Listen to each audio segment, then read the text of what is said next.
ग्रामीण अर्थव्यवस्था की रफ्तार के लिए पंचायती राज का गठन किया गया।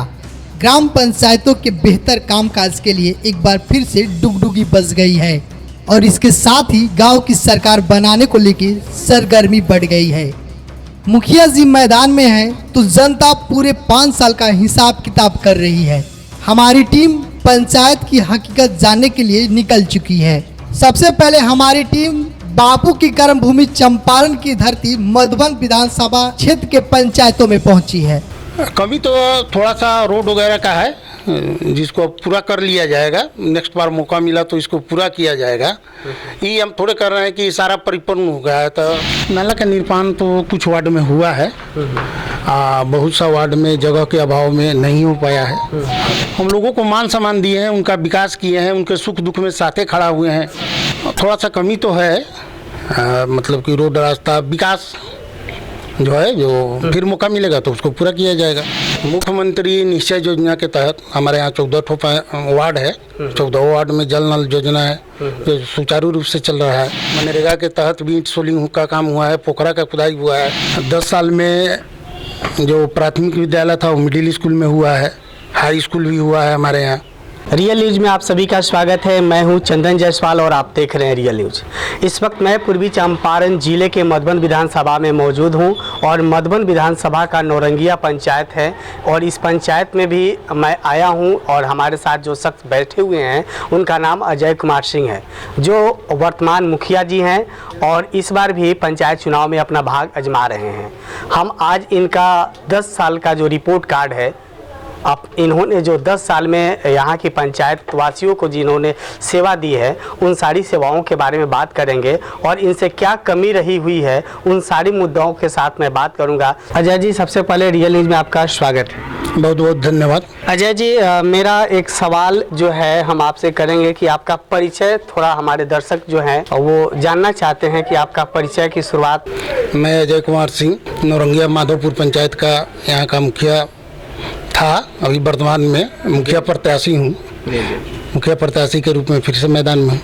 अच्छा, ये सवाल है कि आप इस बार भी पंचायत चुनाव में भाग आजमा रहे हैं। क्या लगता है आपसे, क्या कोई कमी रह गई या उसको पूरा करने के लिए फिर से चुनाव मैदान में है कि कोई और भी कई सवाल है?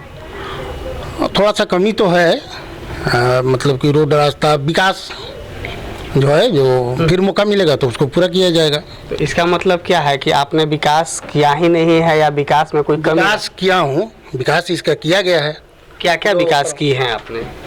मुख्यमंत्री निश्चय योजना के तहत हमारे यहाँ 14 वार्ड है। 14 वार्ड में जल नल योजना है जो सुचारू रूप से चल रहा है।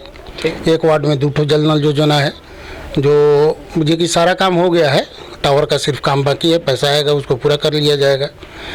मुख्यमंत्री 7 निश्चय के योजना के तहत गली नली का भी निर्माण हुआ है। 15वां वित्त आयोग के तहत भी पीसीसी सड़क का निर्माण हुआ है। 14वां वित्त से भी पीसीसी का निर्माण हुआ है। मनरेगा के तहत भी ईंट सोलिंग का काम हुआ है, पोखरा का खुदाई हुआ है। ये सब तो है, विकास तो लोग का हुआ है। आपके क्षेत्र में जो पंचायत के द्वारा लोगों को खेलने के लिए, बच्चे लोगों को खेलने के लिए मैदान बनाया जाता है, क्या वो है आपके यहाँ मौजूद? नहीं, हमारे यहाँ मौजूद नहीं। क्या अभी जमीन ही नहीं है हमारे यहाँ, क्या सरकारी जमीन ही नहीं है। अच्छा, हाँ। तो फिर इसका कोई प्रस्ताव आपने भेजा होगा? तो पंचायत समिति की बैठक में हम लोग इस चीज़ को कहे हुए थे। हाँ। अच्छा, बच्चों के शिक्षा के लिए आपने 10 साल में क्या किया है यहाँ के पंचायतवासी के बच्चों के लिए? 10 साल में जो प्राथमिक विद्यालय था वो मिडिल स्कूल में हुआ है, हाई स्कूल भी हुआ है हमारे यहाँ। जो वहाँ पे बच्चों लोगों को भरपूर शिक्षा मिलती है? मिलती है। कुछ कमी आपको दिखी है इसमें? क्या कमी रह गई हो आपसे? ना, हमको तो कोई कमी दिखाई नहीं देता है। शिक्षा के क्षेत्र में भी विकास हुआ है हमारे पंचायत का। यहाँ टोटल प्राथमिक विद्यालय था, अभी मिडिल स्कूल भी है, हाई स्कूल भी है, संस्कृत विद्यालय भी है। जो पहले से थी था, संस्कृत विद्यालय पहले से था। आपने कुछ नया क्या किया वो मैं जानना चाहता हूँ। जब आपको ये पद मिला, आपने जब ये पदभार ग्रहण किया 2011 से 2021 हो रही है, इस 10 साल में आपने क्या कमी देखा? 2011 के बाद ही प्राथमिक विद्यालय मिडिल स्कूल हुआ है, हाई स्कूल भी हुआ है, रोड रास्ता भी बना है मुख्यमंत्री 7 निश्चय योजना के तहत। मनरेगा के तहत पोखरा का खुदाई हुआ है, शेड वगैरह भी बना है। आपके पंचायत में बहुत सारे ऐसे लाचार व्यक्ति होंगे, उनकी सेवा के लिए आपने क्या किया है? वृद्धावस्था पेंशन के लिए लोगों को जागरूक करके फॉर्म भराया गया है। जो ऑनलाइन व्यवस्था है सरकार का, जो आवेदन किया है, बहुत लोग को मिल भी रहा है, बहुत लोग को जागरूक करके कराया गया है। लेकिन लोगों का आरोप है कि मुझे ये सुविधा नहीं मिल पा रही है, तो फिर इसका क्या उपाय है? ये आरोप निराधार है। जो लोग 60 वर्ष का उम्र पूरा कर लिया है, उन लोगों को जागरूक किया गया है कि स्वयं फॉर्म भर के आरटीपीएस काउंटर में जमा कराएं, स्वीकृत हो जाएगा, स्वयं पैसा आपके अकाउंट में जाएगा। इसमें किसी बिचौलिया के पढ़ने की ज़रूरत नहीं है, स्वयं वो अपना काम कीजिए। इंदिरा आवास की अगर बात करें तो इंदिरा आवास में लगभग 10 साल के बीच में आपने कितने लोगों को इंदिरा आवास की सुविधा दिए होंगे अनुमानतः? 800-1000 लोगों को मिला होगा। कितने गांव की ये एक पंचायत है ये आपका? 14 गाँव है। 14 गांव में कितने यहाँ के मतदाता होंगे? लगभग 8400 के करीब।